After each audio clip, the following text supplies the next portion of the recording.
Assalamualaikum warahmatullahi wabarakatuh. Alhamdulillahirrabbilalamin. Assalatu asrafil anbiya wal mursalin wa ala alihi wa sahbihi ajmain. Yang terhormat Bapak Bupati Bojonegoro, yang terhormat pimpinan Kopertis Wilayah 7, yang terhormat Kepala Dinas Kesehatan Kabupaten Bojonegoro beserta jajarannya, yang terhormat para pimpinan perguruan tinggi di Bojonegoro, yang terhormat Ketua Yayasan Stikes Insan Cendekia Husada Bojonegoro, Ketua Stikes Insan Cendika Husada Bojonegoro, para undangan yang tidak bisa saya sebutkan satu persatu, dan yang sangat saya banggakan para lulusan beserta orang tua yang hadir pada hari ini. Pertama-tama marilah kita tidak henti-hentinya untuk menjadikan puji syukur kehadirat Allah Subhanahu wa taala karena atas ridhonya sehingga alhamdulillah pada hari ini kita bisa bertemu dalam menyaksikan wisuda program studi sarjana keperawatan dan prodi kebidanan. Pada kesempatan yang terhormat ini perkenankan saya mengucapkan selamat kepada para wisudawan.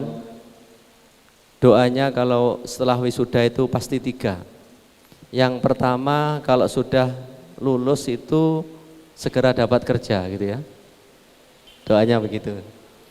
Yang kedua, kalaupun tidak dapat kerja, kalau masih mampu segera untuk kuliah lagi ya. Jadi nanti sampai ke S2, kemudian S3 ya gitu. Nah, doa yang terakhir biasanya itu khusus untuk perempuan ini segera dapat jodoh ya. Jodohnya yang baik hati ya. Jadi tidak usah kaya-kaya tapi baik hatinya. Apa hatinya? Harta dan propertinya gitu ya. Ya nanya. Baik, bukan itu kok. Saya tadi mendengar dari sambutan lulusan yang luar biasa. Saya tidak menyangka di Bojonegoro ternyata mahasiswanya Pak Ketua Stikes Pak Hasan ini meskipun di daerah ya, yang penting itu tampilannya luar biasa. Saya melihat karya-karyanya juga banyak sekali, sehingga apa yang saya sampaikan dalam orasi MDGs ini semuanya sudah dijawab di sana gitu ya. Nanti coba kita lihat. Bapak Ibu yang saya hormati, hadirin yang saya muliakan, perkenankan saya menyampaikan sedikit mengupas tentang bagaimana peran perguruan tinggi kesehatan dalam mensukseskan SDGs ya. Kalau sekarang sudah MDGs-nya sudah berlalu 2015, yang saya dengar katanya baru 60% ya perkiraan pencapaiannya itu, jadi belum bisa 100%. Tapi di kesehatan kelihatannya mungkin lebih dari 60%, sudah hampir 70%. Sebelum saya masuk ke materi tentang MDGs, perkenankan saya mengajak pada adik-adik semuanya, para perawat dan bidan, bahwasanya profesi keperawatan dan kebidanan ini di Indonesia dihadapkan pada suatu tantangan yang luar biasa. Nah, tantangan ini kalau kita perhatikan dihadapkan tuntutan terutama pada era MEA. Jadi masyarakat ekonomi ASEAN. Ada 10 negara yang akan bersaing dan akan 10 negara yang akan datang ke sini. Nah, adik-adik nanti setelah lulus juga harus bersaing ke sana. Salah satunya adalah bahasa. Ya. Jadi kalau nanti misalnya ingin bekerja di Filipina misalnya. Kemudian ingin bekerja di Singapura. Tahu ya Singapura ya? Dekatnya Singecet, Singelas itu ya. Itu bahasa Inggris wajib. Nah, kalau ingin bekerja ke Thailand, tadi ada kerjasama dengan Thailand, kemudian Myanmar, Laos, Lombok, dekatnya Laos, Lombok, itu bahasa lokal, itu ya. Jadi gimana? Kita harus belajar bahasa Thailand, bahasa Laos. Kalau mungkin punya calon di sana, siapa tahu ya, itu bahasanya lokal. Nah, orang asing yang kesini diwajibkan bahasa Indonesia. Tapi Bapak Presiden katanya bahasa Inggris saja, tapi masih kontroversi. Enggak apa-apa bahasa ininya. Sehingga apa yang diharapkan, apalagi kalau nanti ingin kuliah keluar, itu wajib bahasa Inggris. Oleh karena itu, tadi disampaikan oleh wisudawan, ini adalah awal dari suatu perjuangan. Journey of 1,000 miles can be begun with single step. Perjalanan yang panjang itu dimulai dengan tahap demi tahap. Jadi tidak ada sesuatu yang instan.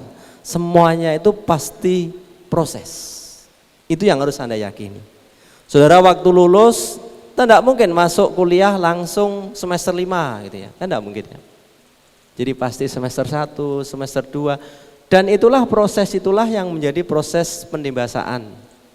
Sehingga penemu Macintosh mengatakan we recruit people ya, and we create the environment, katanya menciptakan lingkungan where the people can make mistake, di mana setiap orang boleh berbuat salah, and then she will learn and develop from the mistake. Dia akan belajar dan berkembang dari kesalahan. Experience is the best teacher.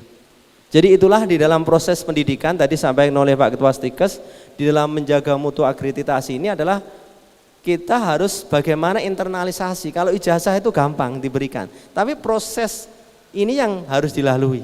Karena proses pembelajaran itu bukan hanya belajar dari aspek kognitif, tapi belajar dari pengalaman-pengalaman yang ada.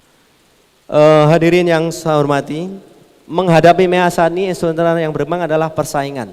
Jadi kalau kita bicara persaingan di berbagai jasa layanan, maka kita perlu kemampuan. Jadi kalau orang bisa bersaing itu biasanya dia harus kompeten. Kompeten apa? Mulai IPK-nya, akademiknya, interpersonalnya. Jadi kalau orang sukses di MIA itu kalau pertama itu selain akademik adalah kemampuan komunikasi. Komunikasi itu bukan hanya bahasa Inggrisnya bagaimana, bukan. Ya, salah satu saja bahasa dikuasai, yang kedua adalah isi komunikasi. Kita banyak ngomong tapi isinya tidak ada. Yang ketiga adalah etika dalam komunikasi.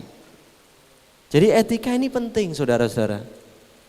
Saudara pinter ngomongnya, bahasa Inggrisnya baik, tapi etika komunikasinya tidak baik, biasanya tidak diterima. Itu yang pertama. Jadi pertahankan di dalam komunikasi itu bagaimana kita berkomunikasi dengan pasien, dengan orang dewasa, dengan senior dan seterusnya. Yang kedua itu adalah bagaimana kita punya link, jejaring. Oleh karena itu bangun suatu link yang baik, baik dengan teman-teman profesi lain ataupun ya kalau perlu dengan yang ada di luar.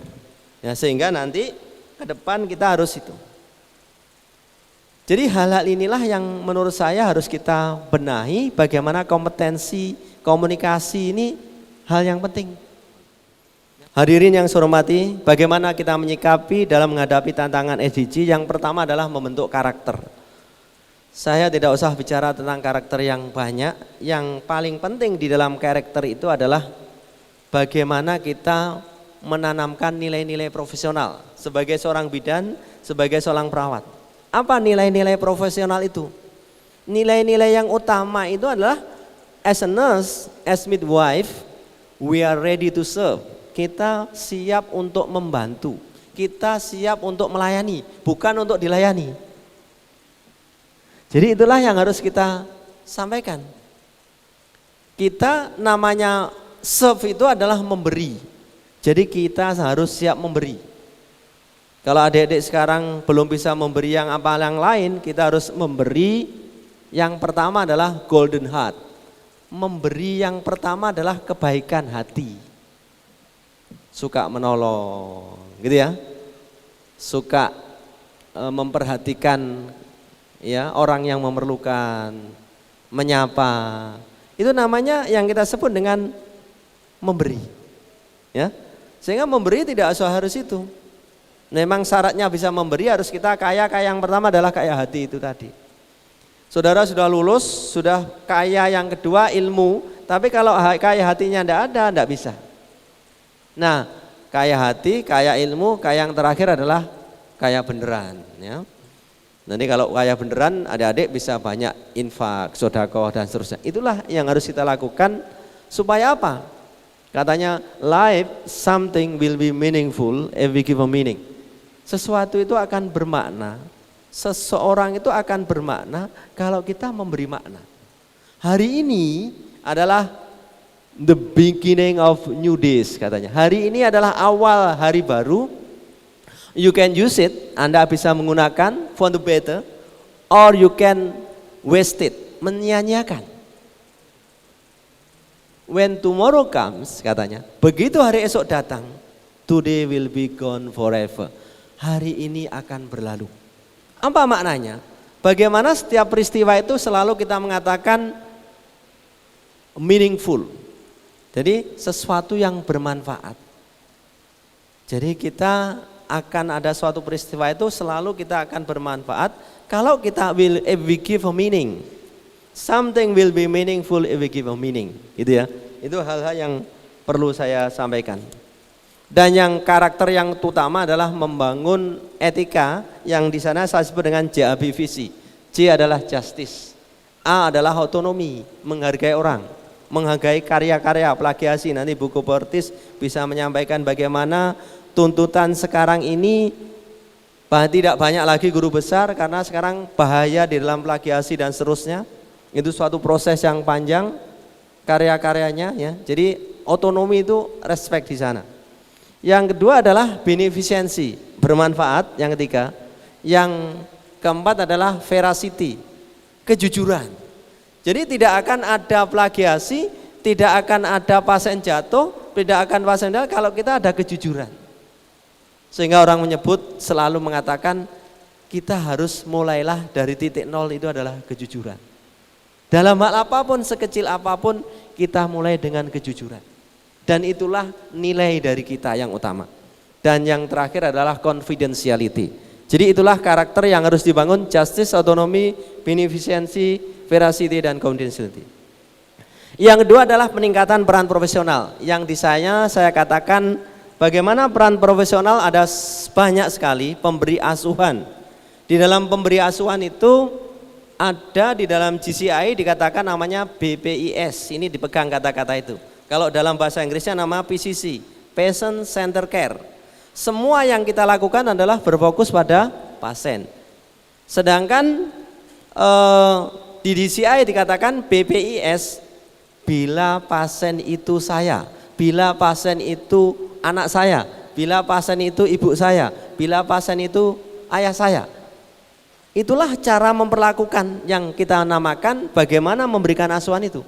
Otomatis kalau kita melakukan BPIS, maka kita akan punya dua hal: sense of belonging, rasa memiliki, dan sense of responsibility. Hancurnya suatu negara, hancurnya sesuatu hal karena kita tidak pernah punya tanggung jawab, kita tidak punya rasa memiliki.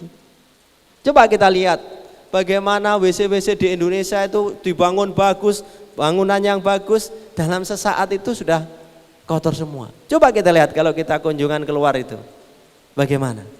Jadi adik-adik semuanya, sebagai seorang perawat dan bidan yang berkecimpung dalam mengasuh pasien, terapkan PCC, Patient Center Care, kemudian juga pengambilan keputusan klinis, terutama teman-teman dari kebidanan yang nanti akan ada praktek. Saudara, hati-hati, Anda harus dibekali oleh pengetahuan.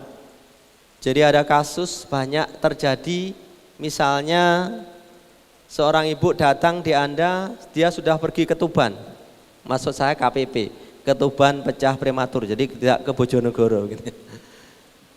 Anda tenang-tenang saja, ini ada kasus ini, pagi KPP itu baru jam 8, 9 itu dilakukan seksio. Apa yang terjadi saudara? Aspeksia, bayinya meninggal. Jadi itu adalah perlu suatu decision making. Jadi seorang profesional itu harus mampu mengambil suatu keputusan. Keputusan klinis terutama, ya. Itu yang harus kita lihat.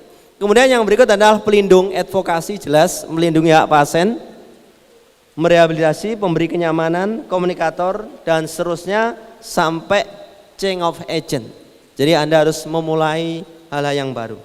Dan di sana dikatakan saya menyampaikan tentang caring. Jadi caring itu adalah simpulan dari peran sebagai seorang profesional yang di sana adalah manifestasi dari perhatian pada orang lain, berpusat pada orang, menghormati harga diri dan kemanusiaan, komitmen mencegah terjadinya status yang memburuk, kemudian memberi perhatian dan menghormati. Jadi inilah yang di sana saya sebut dengan care. Care adalah communication, A-nya adalah activity, R-nya adalah responsibility, dan E-nya adalah enhancement atau ethics. Hadirin yang saya hormati, bagaimana sekarang peran perguruan dalam mensukseskan SDGs ini? Saya tadi di sana jalan-jalan melihat karya-karya adik-adik semuanya luar biasa. Yang tadi disebut oleh Bapak Ketua Sekes, ya kita berikan tepuk. Namanya MDC gitu ya Pak ya. Jadi ada MDC tadi. Jadi luar biasa. Terus karya-karya dari sampah, bagaimana itu untuk terutama untuk MDGs yang ke-1 ya. Jadi dengan pemberdayaan masyarakat, saya rasa hal-hal ini saya belum pernah melihat ini. Kalau ini nanti ditanamkan nilai-nilai ini, bagaimana kita perhatian pada MDGs yang ke-4, 5, 6 ya. Di samping itu 4, 5, 6 itu terutama di angka kematian anak, kesehatan ibu maupun HIV. Kalau nomor 1 tentang kemiskinan, tentang pendidikan itu tidak dibenahi, termasuk di dalam penyetaraan gender itu juga sulit. Jadi saya rasa apa yang sudah dihasilkan ya, termasuk majalah dan seterusnya itu saya rasa tadi, wah ini sudah nggak perlu kita orasi tentang MDG, sudah dilaksanakan luar biasa. Jadi sekali lagi tepuk tangan ya. Jadi yang kita pesankan untuk apa? Untuk mencapai target di dalam MDG, perguruan tinggi itu sebenarnya terutama Stikes punya peran yang luar biasa. Karena di sana adalah berperan di dalam pendidikan, berperan di dalam penelitian, tadi sudah disampaikan oleh Bapak Ketua Stikes, dan berperan di dalam pengabdian masyarakat. Dan inilah yang harus kita tanamkan nilai-nilai ini, sehingga kehadiran daripada perguruan tinggi itu dirasakan oleh masyarakat. Hadirin yang saya hormati, pada akhir orasi ilmiah ini saya ingin mengajak kita semua untuk hadir di sini untuk bersama-sama menjaga, terutama mengkawal bagaimana MDGs yang 2015 ini dilanjutkan dengan SDGs di era MEA ini dalam memberikan asuhan, sehingga kita harus mengatakan the show must go on. Perubahan itu pasti terjadi. Ya, the show must go on. Let's go to the grades. You don't have to be great to get started. Anda tidak harus hebat untuk memulai. Ya. But you have to start it to be great. Anda mulai dulu baru hebat. Enggak usah pesimis menjadi orang yang mungkin kita orang tua kita pas-pasan. Kita masih akbit mungkin S1. Yang penting kita punya optimisme. Future is unclear katanya. Masa depan tuh nggak jelas. Now is clear. Sekarang ini jelas. Do it the best now. Berikan yang terbaik now to achieve your best future. Itu yang harus kita tekankan pada itu. Oleh karena itu, prinsip yang pertama adalah kita harus mampu mengelola perubahan. The time are change, we are change within them. Waktu itu berubah dan kita harus berubah. Tapi berubahnya dengan yang baik, jangan yang jelek gitu ya. Yang kedua adalah mampu bekerja sama dengan stakeholder. Jadi Anda nanti kalau bekerja dengan siapapun, kita harus bisa bekerja sama. Ya, juga tidak ada lagi musuh. Tidak ada lagi yang namanya ya kelompok-kelompokan. Tidak ada lagi yang BSH ya, BSH ya, barisan sakit hati, tidak ada ya. Jadi semuanya adalah we are all friends. Ya. Kemudian tim, saya katakan tim itu dengan singkatan together everyone except more. Mari kita bersama-sama, setiap orang itu menerima kelebihan dan kekurangan. Kalau kita mau buat rujak atau Anda saya pesan seperti teh. Waktu kita membuat teh itu nggak pernah disebut. Bukan teh, maksudnya gula. Gula itu nggak pernah disebut. Es teh, nggak pernah, es gula itu nggak pernah ya. Gitu? Kemudian kita membuat apa es dawet, enggak pernah gula itu disebut, rasanya enak karena gulanya. Iya enggak? Jadi es tebu, ya, tebunya itu gulanya, untuk disebut di tebunya, tapi gula enggak pernah.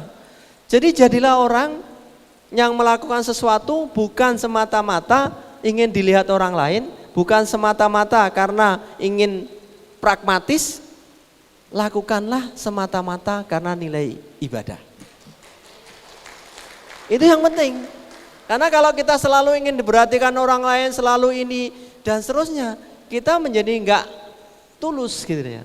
Semuanya itu pasti pamrih.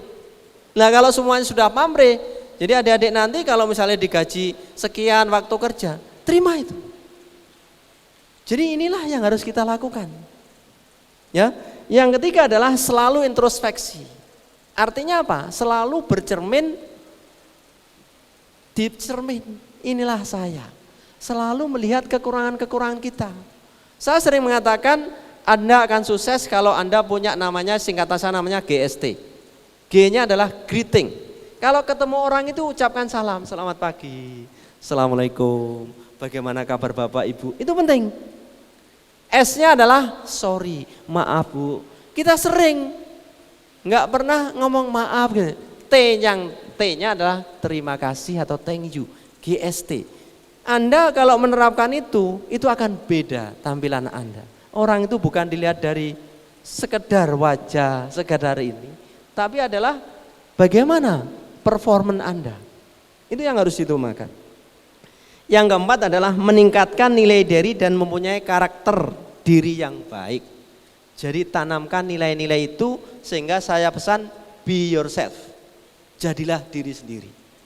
Nggak usah ngiri, nggak usah meniru-niru yang jelek-jelek. Be yourself. Jadilah diri sendiri.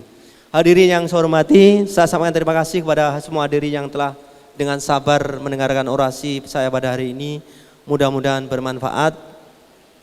Saya mewakili wallahu muwaffiq ila aqwamit thoriq. Wabillahi wa taufiq wa hidayah. Wassalamualaikum warahmatullahi wabarakatuh.